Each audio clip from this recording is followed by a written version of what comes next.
Okay. Hi, this is Queen Jay. Welcome to my podcast production, and I have TryGod on today. Jimmy, what's up? What's up, y'all? Trip guy Jimmy and the motherfucker. Or excuse me. I'm You can here. cuss. What's up? You can What's up? cuss. You're good. You're good. I We don't ain't want got to no get you filter. demonetized for your first 10 seconds. You can cuss. This is a no child. This is a rated R type TV show or podcast, so you can go ahead and use whatever you need. For You sure. can Trip guy express Jimmy yourself. up in here. How y'all doing? Good, good, good. Not too bad today. Cool. So, I'm gonna be asking you some questions, obviously, and I wanted Okay. to know how did you get started, especially in here in Arizona, because I know you're from Tucson. I was actually born and raised in Kingman, Arizona. And I started back in 2008, the summer circa 2008. Um, I don't know, really just I was hearing all the dope music coming out around that era, like Lil Wayne, he had Carter 3 just came out. There was this dude, Joker Too Cold, who used to kill these freestyles. And then of course Gucci Mane, my favorite, and Mm-hmm. everyone under that umbrella. I just the music moved me so much. I just wanted to start making it myself because I was just naturally talented with music, but can't play anything. But I got the ear, so I used to dance, and then I stopped dancing, and just wanted to make the music. So I remember I made my first beat on my homie's mother's computer in her room on FL Studios, a demo. And then through the years, I had some cracked FL Studios, Mm-hmm. all the way up until from like 2009 to 2018.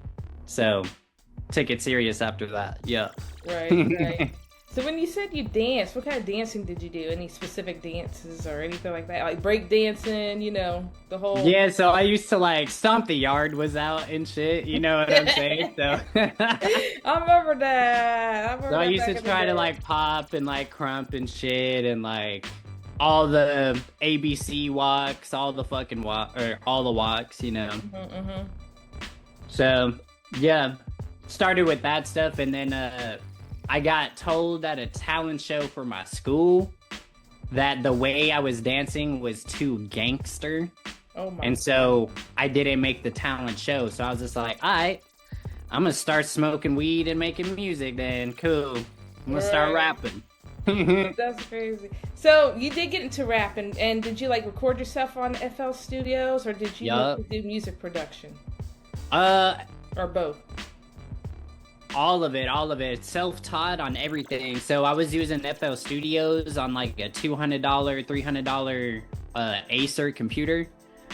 And I couldn't figure out how to work the FL Studio, like how to record on it. So I used to use Mixcraft to record onto. Yeah, so make the beats on NFL, record in the Mixcraft because they had auto tune in there. Mm-hmm. Yep. Just had fun recording in closets and stuff. That's awesome. That's awesome. So when did you like migrate down to Tucson from Kingman? Because that's like 4 hours away from each other. Actually, is it longer than that? It's probably like Six is about six. 6 hours. Okay. In a nutshell, so I went to Crass in 2014.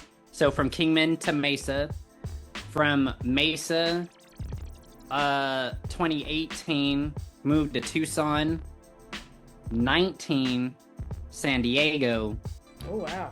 20, back to Tucson. And you've So been I at moved Tucson. around a lot in my younger years. I don't Mm-hmm. want to give them my age, Right, right, but right, I've been in this motherfucker for a while. right. That's all right, because we around the same age, right? It is what Yep, it yep, is. yep. Yeah, yeah. So when did you get into the funk, the Arizona funk? What inspired you to get into that? And what did you when you first started making production, Yeah. what did you try to aim for as far as sound? So when I first was making stuff, It was nothing but trap music and like OG Chicago drill, but not. It wasn't even called drill yet. But you know, Young Chop, Zaytoven, all of 808 Mafia, Lex Luger. They made 08s, man. They just yeah. Yeah. But I had been making it for so long. I felt like I needed to make something that I know how to make, but that sounds like newer. It's like I just got sick of copying and pasting all my beats. I could literally pull up like a beat from when I first started to like 2018 or like even 23 and put them on top of each other, and you can literally see like the same exact layout. Like it started to get boring, started to feel stale and stagnant, so I started trying out other genres from like I would say 22 to 24. I experimented with like techno, house, and stuff like that. I do a West Coast beat like once every 2 or 3 years. Yep. I like that vibe. Yep. But my brother, when I was in San Diego, shout out to Great Morning Podcast, fucking slightly special, but he showed me Ryan Celsius. He would mix his videos to it, clean his house to Trappin' in Japan mixes and stuff like that. And when I was back in AZ, I would bump that to kind of get the nostalgia of Cali. I didn't want to lose the buzz because we had some motion. And as I started listening to it more and more, I started to relate to it because there's just so much nostalgia in the funk mixes. Like, you take like a old school Memphis or like Migos trap verse, and then you just like completely remix it with like Memphis or trap drums or with a jazz sample. It just like, it was the same but different. I can't even explain it in any other way than that. And I just thought one of the things that I was trying to kind of pull away from was actually being on the mic myself. Like, I wanted to pull away from like rapping myself. I wanted to kind of, because I kind of started running out of stuff to talk about. I'm tired of rapping about stuff I ain't got. When I try to rap deep, it just doesn't sound right. You know what I mean? So it took me from like it took me like 4 years to get funk down, like, and I really got it down with the track WMB. Then I started watching tutorials just within like 10 months, and really locked in on trying to make the sound. But I was all like, when it comes to AZ Funk Tribe, I was just like, you know, this music is so good, it's so niche, but I know more people around me would mess with this if they knew about it. So I'm kind of trying to just introduce people to it, like, through me, because what funk is for the people who like hip-hop, trap, beats, but don't like the rap in it. You know what I mean? It's like, because I used to hear that a lot, like, I like the beat, but I can't relate to the lyrics. And when you really hone in on the funk sound, all the vocals are kind of secondary to the actual beat. So I was all like, when it comes to a producer, like, you know, producers shine in this genre the most. Right. And sorry for the long. No, I like that. That's good. That's good. That's good. Cause you introduced it to me, you know, when was it? Back in like January, around that time. I think I'm gonna call AZPT's birthday like November, December. Like, it was Halloween, man, because I dropped the tape, people were liking it, but within the span of a couple days of it being out, I put out an Instagram note like, yo, we should make like a AZ Funk That's right. group. And then like 10 people hit a guy back, and it started from there. Right. And Here we are, like not even a year later, and we got 2 projects out. Yeah. And what I noticed about it was the funky bass line. It's different. Because you told me to do my homework and to start getting on YouTube and listening to... So I didn't know anything about it. It's a whole different genre for me. And then I fell in love with it because I always gravitate to the bass. Yeah. I like the guitar, but I love that 808, and then I love just a basic, the bass, but it has to be like that weird, like... something different bass line to it, and then the melody. I like that creepy melody on top of it. Like I don't know, I was attracted to it, and I was like, I definitely have to hone in to figure out how to make this music. I made 1 track on that mixtape, and I enjoyed it and everything. And then you got another project. Can you tell me about that project you just put out? What was it, last week? Yeah, last week, right here. Yeah, so so this project here is oh my god, Terrazona 93. And it's kind of just like it's a shorter version of like Arizona Funk Tribe Volume 1. Just more kind of condensed down into something easier to digest. 5 tracks. Got the homies from ALUIA Records, Fred Vandal and Choppa on 2 tracks, and then the homie AZ Yayo from the north. And what I did was I made my beats, and then I went through their catalog, and I picked out different verses from different songs from each artist and kind of just threw them on top of my beat and remixed them, flipped them. Oh, that's cool. So all the music that you hear are actually remixes. Wow. And then you made, like, when you say your beat, you're talking about like the drum pattern. Yup. Like, can you go over that creative process when you make a beat? Like, what is your... It depends on what I'm trying to do. Okay. But for the funk, I always start... Okay, so for my funk, I like a lot of texture sounds. All right, here's some game. I'll give you some trip game, okay? A lot of this stuff is... So... I get a texture sound, and what I used to do was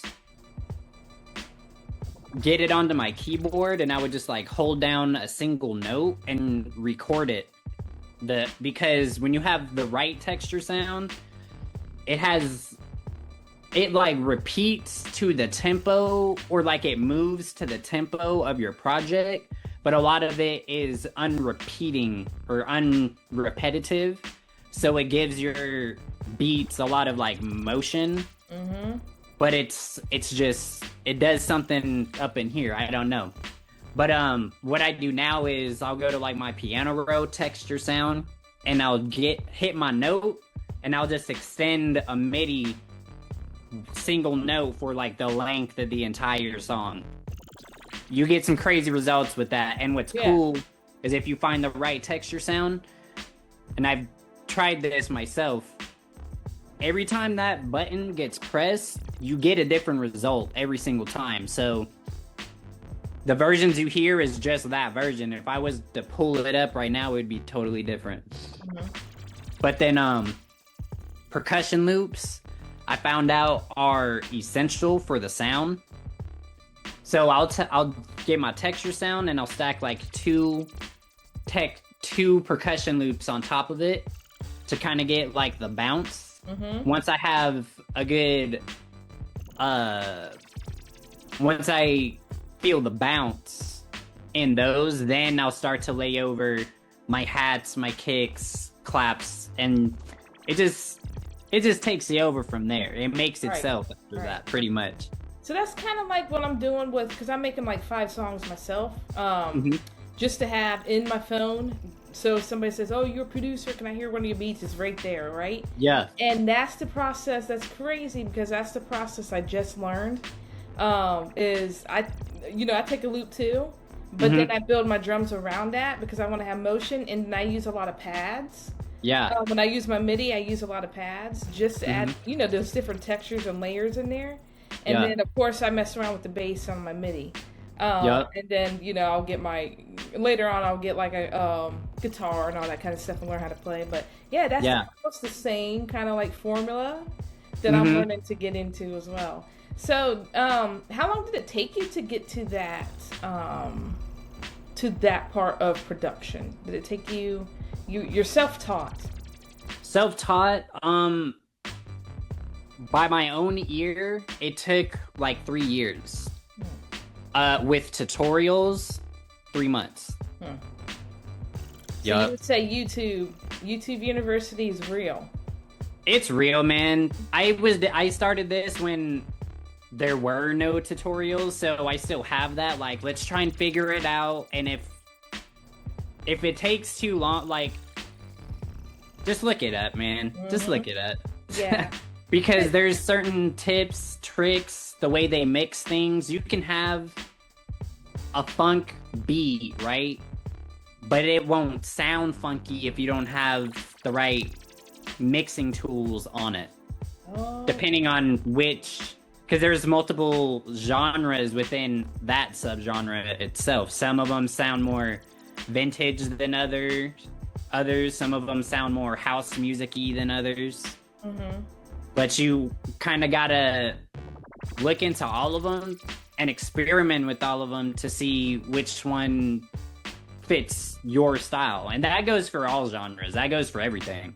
Right. So it's very important for the artist, the music producer, to even know the plugins to to make it sound like the West Coast. Obviously, you got different plugins for that to make it sound like the West Coast sine wave or things of that nature. So that's very important. But it can all be done with stock plugins, man. I got FL for life, but it can all be done with stock, and maybe one or two things is a third party plugin or something. But man, they got ways you can like rent to own it these days. You know what I mean? If there's a will, there's a way. Right. Straight up. Right. Now, have you ever made production inside of Logic or Ableton? Yes, I have. I can do it. I can do it. It just takes me 10 times longer. Okay. But I can do it. It takes a while. Right. Okay. So, how did you come up with your name? So TryPGodJimi was a name that was given to me by my god self on a 5-gram mushroom trip in San Diego, in a nutshell. So like, right. I was deep into my shit, and I don't know if the people out there have ever seen Avatar: The Last Airbender, but like when Aang meets his avatar self, I met Jimmy's self. I met myself. But he gave me, like, I pretty much just got a message, like, to go hard, fucking super transition. Like, you need to learn how to transition in life, in all aspects of life. Like, learning to let stuff go. And this is a nutshell story, but it came from a lot of life experience. Life experience. What year was that? 2020. 2020. So you've had that name for 6 years. Yup. I change my name like once every 5 years or so. I seem to have a pattern. But I shed labels that I don't feel represent me anymore. Like, I've had about 2.5 names. Wow. 2.5 names before TryPGodJimi. And this one means the most to you? Currently, yes, but I have other aliases and stuff too. But okay. Because right now TryPGodJimi is like my main persona. He's the rapper, engineer guy, social media face. But I have I have a new producer name that I'm going by now. So I see Trippy, man. So I see Trippy, man. But, you know, I just don't like to be tied down for so long. Again, if I feel like something doesn't represent me, I just do something else. For marketing, it's absolutely horrible. Because if it was all under one name, you would see I have like 200 songs out. But you know, that's kind of like the artist in me. You know what I'm saying? Okay. Yeah. Right. So so when you walk into a room, you know, when you're working with the different rappers and artists and music producers and everything, when you walk into a room, what makes you have humility, and what makes you walk into the room, and how do you know who you are amongst the other ones? So humility, and how do you hone that in?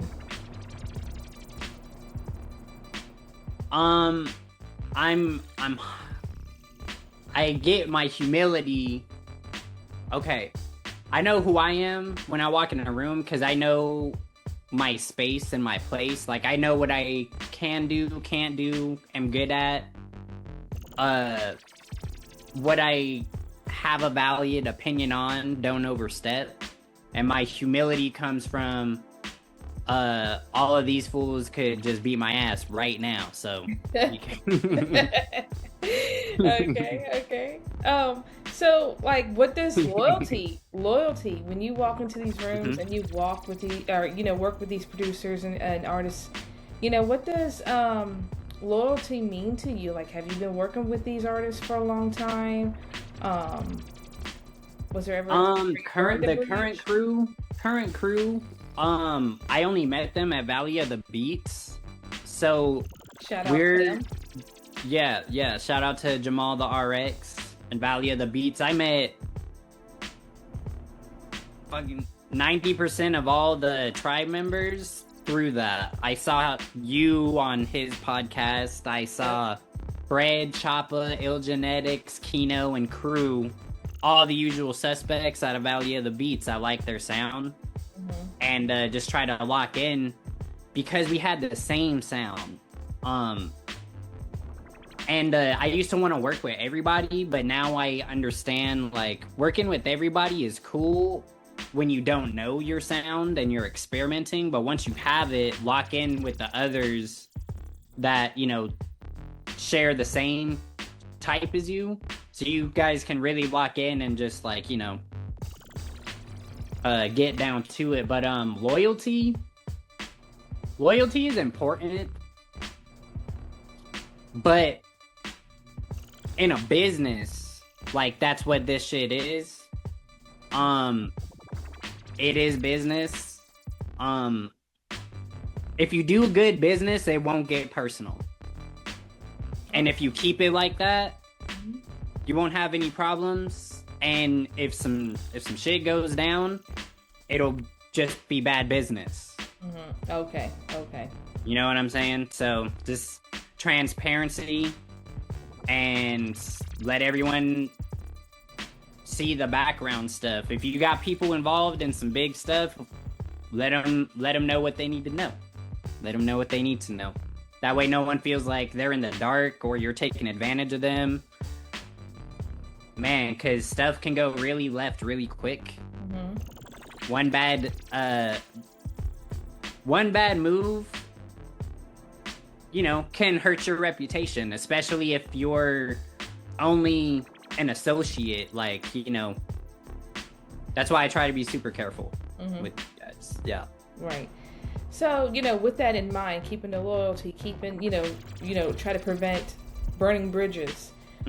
Does that make it a lot easier getting in the studio with them, the other artists, versus making music over Zoom and virtually making music and just going back and forth between files? I really want to get back into the studio. It's been years. I have not set foot in a legit music studio in probably almost 10 years straight up. Yup, all my stuff is home studio stuff. So in my home studio, I can do anything and everything I want. I get to be the producer, like some DJ Khaled stuff. Like, I got all my pieces, all my tools, the vision, that everything is within my control. Mm-hmm.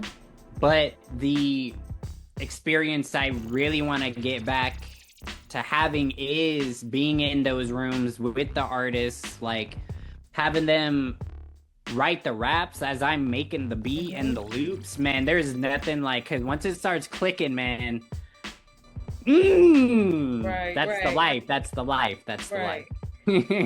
Don't you feel like it's more nostalgic?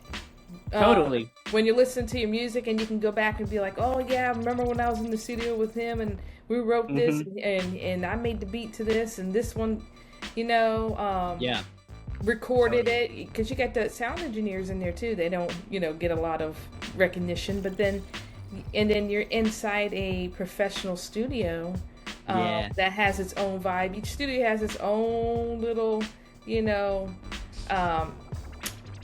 energy. That's the word. For energy. So it's like, I think we should get back to that. Totally. Music producers, artists, rappers, singers, engineers. Yeah. Even if it's only for like an hour. At least you're getting in there and you're getting that creative flow in. And then you can bounce ideas, and then you don't have to wait for somebody to send you a email or a text message back, and then you lose that flow or you lose that momentum because you're waiting on communication. Yeah, just right there in it to win it. Like, it's almost like gaming. Like, everyone thought that when gaming and like online gaming was introduced, it was like, dang, I really can play Mortal Kombat with my homie in Japan right now if I wanted to, right? But at the same time, that separated a lot of us from being in the same room, throwing on a game and grinding, like locking in and grinding it out until we beat that in game. It's the same with the studio. Like, the internet is cool because we can do all of these things. We can work with whoever, but to get in the room and lock in, like, that's a life experience. Right. Like, energy. Like, where you gonna get your stories from, Yeah, I wish I could have seen the look on these guys' faces when they first heard it. That's the shit I love. Right. Yeah. The hard hitting drums and everything. And so, what would you say your favorite album of yours that you put out? What is your favorite album? Of my own personal stuff? Probably Trip Tape 333. It's only on YouTube and SoundCloud right now.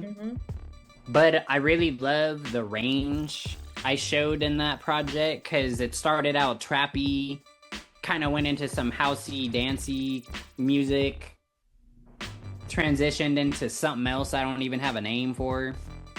And I got to show my range. So I like that one because it you can't even really put it in a single box. Wow. And then who was your biggest influence growing up? As far as Gucci Mane for sure. Oh, yep. Gucci, OJ, Juicy J, Southside, Lex Luger, and Zaytoven. Zaytoven. What did you like so much about Gucci Mane? His beats, him and Zay as a team. Like, to this day, when it's a Zay beat because his power comes from him actually being able to play the piano. And he just has human motion in his sound, and like, it just sounds so pure. And it's funny because in the personalities of the artists too, it's like you got Zaytoven, humble organ player, studio engineer, producer, goes to church every Sunday, plays plays the organ at his church. And then you got Gucci Mane, hard trap motherfucker, street motherfucker. Just like, man, the contrast is just like, it's beautiful. Like, right. It's beautiful. Right. So, I was just listening to Ice Daddy, Gucci Mane's one of his albums back in 2021. One of my favorite songs is Like 34 and 8. Have you heard that one? I don't think so, actually. No.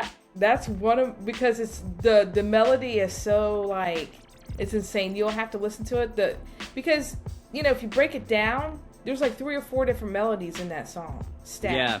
With a crazy bass line like we were talking about, and then the drums are like all over the place. Like, I gotta bump that. Yeah, that one, and then you'll have to listen to Live at the Red Carpet. Those two on that Ice Daddy Gucci Mane. Okay. Those are my, and I remember that when it came out, I was bumping it. Yeah, but I mean, you know, Gucci Mane's good. Any other ones? Would you say like Lil Wayne? Lil Wayne for sure, but I like a lot of people's eras. Right. But like I have to say, like trap music raised me. It did. Like, it's funny though too. Like, I like a lot of West Coast people, but like especially from being out here. But anyone who grew up with me will tell you, like, I was always bumping more like down south music. Like, I don't know why. It just hit different. It just is different. So, and I'm always trying to be different. Like, sometimes when you're from the place you're from, you get burnt out on your native sound. And so you try to just stand out. That way to stand out, do something else. Right. So would you say like a 3 6 Mafia, T.I., T.I. for sure. Like when he caught that case, that was a good album. I got good nostalgia with that. Funny thing is, like, growing up, a lot of older stuff I didn't really know the names of until I got older. Because, you know, I came from like LimeWire or BearShare, and sometimes the name that you got isn't the actual name of the song. I remember that. Yeah, so I had to kind of relearn or put a face to a lot of that stuff. But like, tons of Migos, tons of Atlanta, the old heyday Atlanta. Oh man, and then Florida after that. But on my hard drive, I got like 100 different Atlanta artists from like the Dat Piff era. Ah, man. What would you say your biggest inspiration is? What keeps you going and making music? I grow through this not only artistically but as a person. Like, when I listen to music, I study it. I don't really listen to it like the average person. I just I kind of don't, depending on, you know, what mood I'm in, I'm always just like dissecting the music. Like, okay, drum pattern like this, kick like that, almost like, you know, drum line when Nick Cannon like slows it down in his head. That's just me. But when I hear something I like and figure out how I am able to do it too, like how I can get that sound, like throw in a wobble bass and a trap track and make it work. Man, it's just like, it keeps me young and fresh. So you like to find like different sounds, because I remember when we made that mixtape, you were honed in on Arizona needs to have their own sound, you know, trying to find what that is, incorporating the funk in there, and I remember you were showing me a couple things with like the drum machine that you had. You brought your little drum machine and everything, and you had your sounds in there, and so that's what inspires you to keep going. It's just finding different ways to take different sounds and putting them together. That's unorthodox. Yeah, straight up, like just like me. I'm weird, dog. I'm weird. But you know, it's fun. Yeah, it's fun. right, Like right. it's just how I become a better person, just straight up. Like my music is a true reflection of myself, and I mean, I've been trying to like lately do kind of like a side by side post of like, here's one of my first 10 beats that I ever made, and then here's something I just made this morning before breakfast. Yeah. And kind of just show you like the growth, because one thing that's messed up about having so many different names is my catalog is scattered all over the internet. If you weren't tapped in that time, in that era, it's just out there. I'm working on fixing that, but... And I know, like, when I talk about this to other people who are trying to get into it, like, I'll show them some old and some new and be like, okay, I want to do that too. Right. And I'm like, yeah, bro, just put the time in, dog. If it takes 10,000 hours to master some shit, I probably got like 100,000 hours. And I was going to say that. Do you believe in the 10,000 hour theory? Do you think that makes you a master, or do you think... Because we got into this one time, I was speaking to some other people about it, and they're like, you either have the skill, or you either become good to have the skill. Your brain doesn't know that you're at the 10,000 hour mark, and it's not going to be like, oh, now it's time to lock in, and now I'm a master at this skill. Like, what if it only takes you 3,000 hours to learn how to make a beautiful beat? I'm not going to compare it to Thriller or anything like that, because we're not going to be able to, that's a legendary track. But, I'm sure it didn't take them 10,000 hours to come up with Thriller and some of the other songs on that album. It all comes down to putting in the work. Will you be a master? No. Maybe not, I don't know. Depends on where your bar is, like what is a master, right? But at the end of 10,000 hours, will you be able to translate your idea into your music and actually put out what you were thinking of, dreaming of? Then you're a master, dude. I mean, shit. I lost sleep the other night for the last 2 nights because I was making a beat in my sleep. You kind of gotta put the work in to train your mind, your body, your ears on all that shit. And not even just making music, learning definitions, lingo, tools, all that gets thrown into that. It is not just as easy as sitting down at a piano. You could spend 10,000 hours learning to play piano and then not know how to hook up an interface to your laptop. So then you got, you know what I'm saying? So. Or you could spend 10,000 hours on piano and still not be good. And then somebody next to you, then there's somebody next to you that has only spent 500 hours playing the piano, and they're just naturally good at it. But they're going to put in the work. Or you can have somebody that's not naturally good, and they put in the work, may not be 10,000 hours, because who tracks 10,000 hours? Let's be honest. I don't know. So they don't have the skills, but they worked hard to get it and put in the work, and they're sufficient, or they're good enough to go play on a stage somewhere. Or make their own music, or walk into a studio, and they're good enough for that studio or for whatever production. To get the job done. So it's just like that whole 10,000 hours is like I said, who is going to track all those hours? There's no way of doing it. I even started breaking it down on Google, like how many days is in 10,000 hours, and it was like 400 days or something like that. And it's like nobody's really sitting down and saying, "Oh, I put in 10 hours today. Let me write this down like I clocked in, and let's see what kind of compensation I can get for this." Hard work beats talent, man. Hard work beats talent. I've been doing this a long time, and I've watched people surpass me 10 times over 10 times. You know what I'm saying? Because the hard work that they put in? Because the hard work, putting yourself out there, putting yourself in a position to be, you know, on a bigger platform, like straight up. That's all it takes. So speaking of that, I just got a few more questions for you, but speaking of that, how important is it to put out your music? If you don't put it out, no one's gonna hear it, man.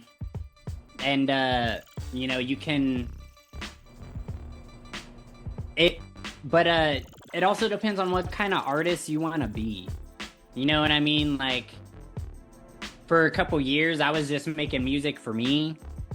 But, you know, it's a lot more fun to throw a track on in, like, the middle of a party. Let's say you get past the aux, right? At a party.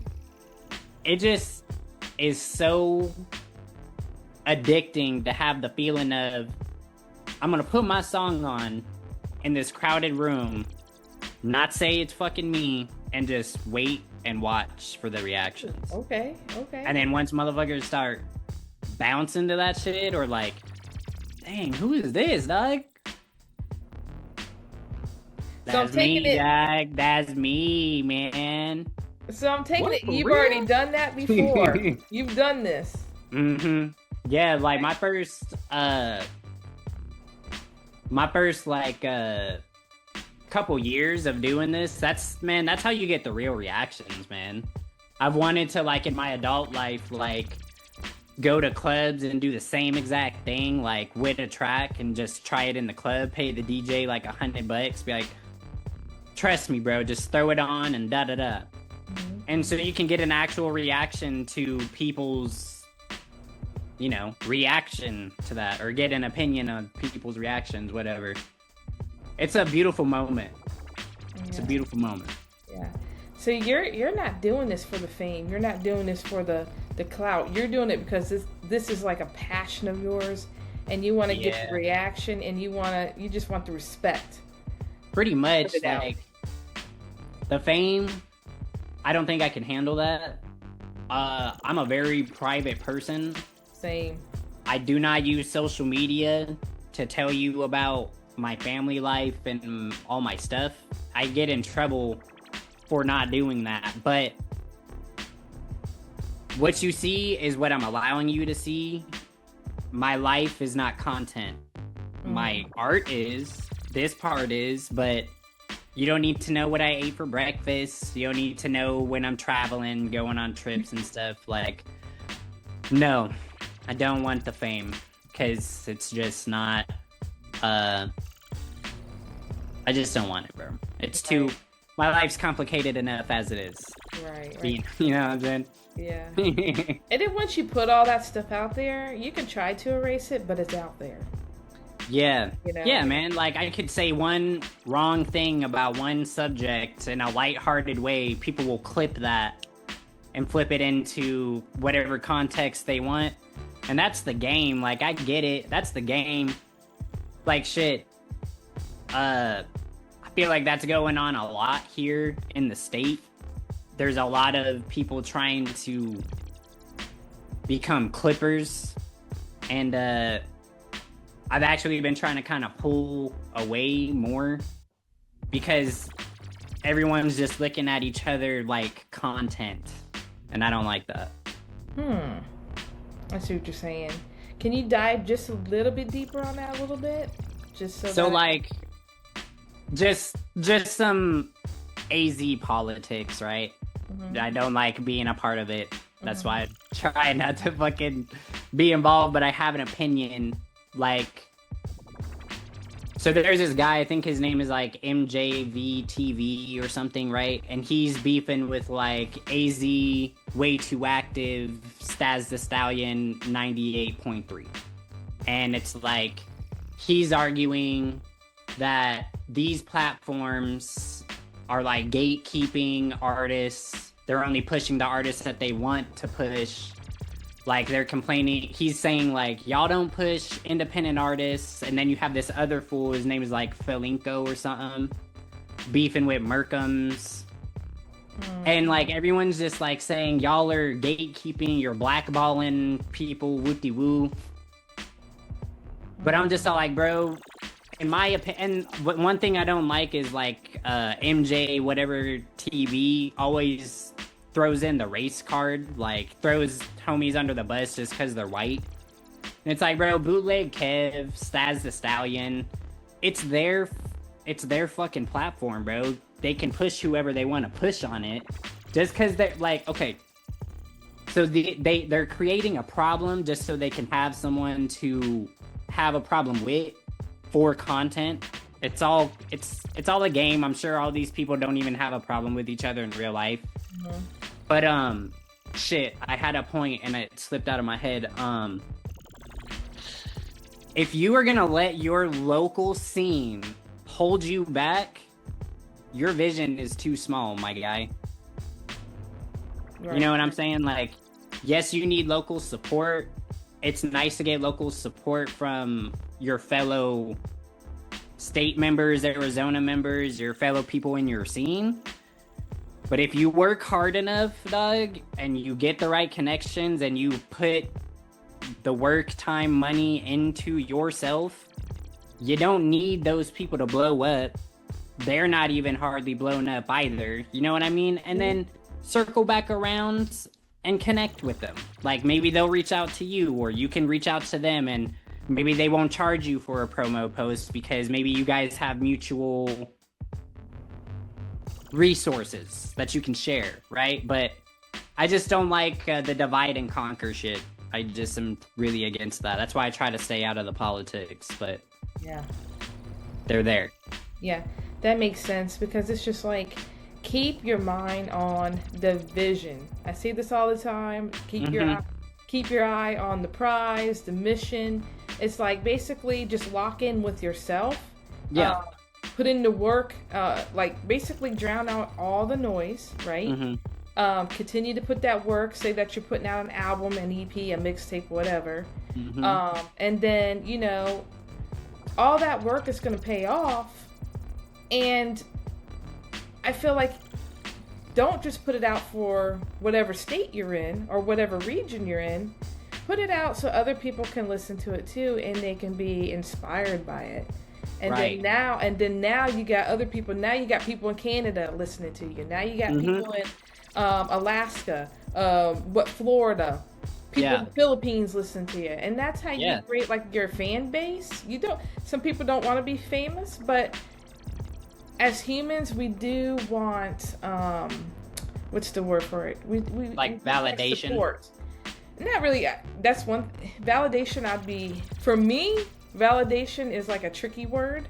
It's like support, because for me, validation is where I get my validation from is from myself. I don't get it from anybody else. That's how I look at it. Because if I got validation from somebody and they say that my music sucks, that's fine. That's your opinion. But I can be emotionally attached to that person's validation, and then that's going to shut my whole entire vision down, right? Yeah. So my validation is from myself, like, hey, this is something that I want to do. I'm putting in the work. I'm getting good at it or whatever.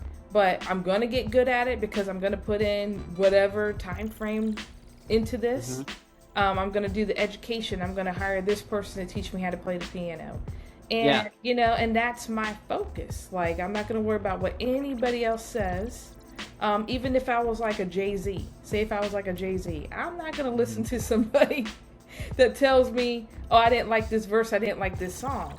Yeah. Okay, that's your opinion. Everybody has a right to their opinion. But that's not where I'm going to get my validation from. I'm not going to allow that to stall me or keep me from progressing or doing what I like to do. Word. So validation is like, you know, that's a word that is, I'm studying that word, because a lot of people, I feel that a lot of people put it, you know, some women put up those bikini pics just to get the validation, just to get the likes. Word. Right. I feel that. To tell them their body looks good and all this and that. Look in the mirror, you know your body looks good, you know? Why you need to put that on social media unless you're marketing and getting money and you're a model and stuff of that nature? But it's like, I think as a society we're taking that a little bit too far as far as caring so much about what other people think. And it's like it's like reality TV and like the streamers, you know what I mean? Like, everyone wants to be Snooki and JWoww, dog. No one wants to be Angelina and fucking. Yeah, right. But it's like, you know, everyone's just addicted to the drama and shit. But I believe that, like, if you stay out of that shit as much as possible, you're gonna shine through, dog. Yeah. You know what I mean? Yeah. You won't burn out. Right. And when you say, and this is, I'll speak on it too. When you say stay out of it, that means to me, and I'm going to ask you what it means to you. That means like keeping your composure. Yeah. You know, don't let people take you out of your character. Mm-hmm. You know you don't want to go out here and fight people in the streets. You got a whole family. Nah, man. You got a whole family. That's not your character to go out here and gangbang. That's not my character. Word. To go out there and to yell or to get in arguments and let people take you to that level to where they trigger you. So yeah. it like no matter what, always be composed. Know how to handle. Yeah. Don't let your emotions stand in your way, dog. Mm-hmm. If you react emotionally to something, I guarantee you it's going to be one of the worst decisions you've ever done. I can almost guarantee it. Feelings just get in the way, dog. You know what I'm saying? Like, if you get emotionally like shook, take 3 days, sit on it, then make a decision. Don't ever make a decision all in your feelings. It's like I be chilling with my son, watching like kid shows and shit, and Miss Rachel says, "Stop, breathe, think, and make a smart choice." That's all you gotta fucking do, dog. Man. See, I don't have any kids, and I've been hearing about this Miss Rachel, and I'm like, who's that? And they got all these little like songs and stuff. That's pretty cool. I like that. But like, seriously, how long does emotions last? Emotions might last maybe 5 minutes. Unless you sit and think about it like constantly, and that's where you get into your making.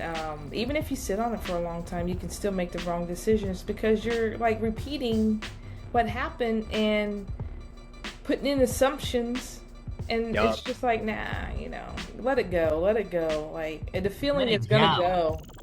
Let it go. So 2 more questions for you. So